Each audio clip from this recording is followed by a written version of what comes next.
Hey guys, I'm from Space here, and today I'm doing an in-depth team fight breakdown. This fight is from the Gambit vs Ozone Tiebreaker in Group B of Season 3 Worlds. I picked this fight because Ozone had Gambit outnumbered, and by all accounts they should have won this game right here. This single unbalanced team fight decided whether a European or Korean team would be moving on into playoffs. In this game, Gambit took an early lead and looked like they were going to close it out, but a questionable Baron call gave SSO a way back in and evened up the game. At this point, Gambit's Darien got caught and picked off, forcing the 4v5 in Gambit's base. Darien's items are worth about 10,000 gold, but don't mean anything when he's dead, so SSO clearly had the upper hand here. Given their advantage at 42 minutes into the game, there's a real chance SSO could destroy the Nexus right here and clinch the final remaining playoff spot. With Gambit's assassin lineup, Alex's Kassadin and Diamond's Eve flank from the left and right sides, while Voidal's Zyra defends Genja on Cog. Now, before we go any further, let's talk about mobility, because this is what gets SSO into trouble. Their only mobile champs are Elise and Lee Sin, and Flash is down for everyone on SSO. Also, TF's ultimate and Zhonya's is down, so he can't combo into their back line. Now, this is where SSO makes their first mistake. They take their eye off the free objective, the inhibitor, and try to engage the team fight before they've outpositioned Gambit.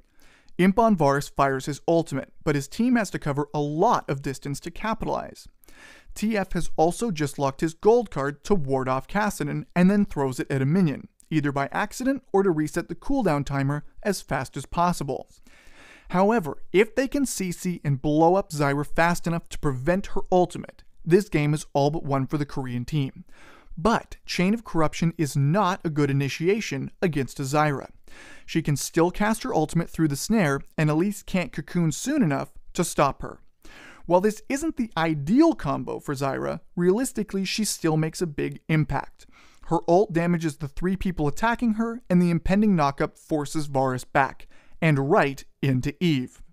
Evelyn seizes the opportunity off screen and leads with her DFG, which activates now, and then her ultimate. Between the Doom proc and her abilities, she gets down tons of damage. Varus is forced to use his QSS here to get to a safe position. Meanwhile, Looper on Elise doesn't see the TF cards coming in to finish off Zyra. Looper worries Gambit's support will survive, something that would only make this bad engage worse. Elise switches to spider form and repels, planning to jump onto Zyra.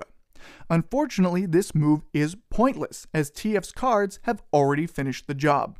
The repel is wasted, and it's yet more mobility on cooldown. While this is happening, Kassadin is moving in from the left flank to see if he can capitalize on the Stranglethorns as well. With all the damage Zyra got on Sona, Alex goes in for the kill. Sona has a brief moment to save this fight by locking down Kassadin, and casts her ultimate, but she's infinitesimally too late. Even though it hits him, it contacts less than 1/30th of a second after he starts casting Riftwalk. Expecting the ulti, he blinks to her right, perhaps hoping to dodge Crescendo entirely.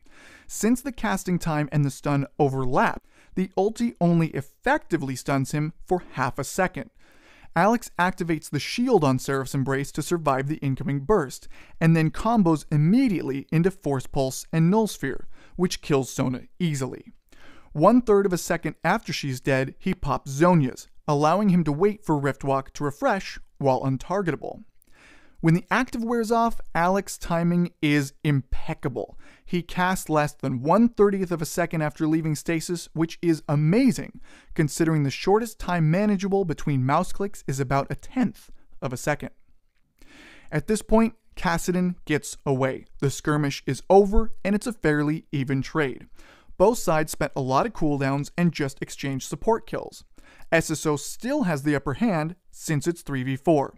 However, Dandy on Lee Sin is still out for blood and makes a move that loses the fight. He uses his safeguard to jump to a ward to get to Kog'Maw. If he had flash, he could blink over behind him and dragon kick him right into TF's gold card.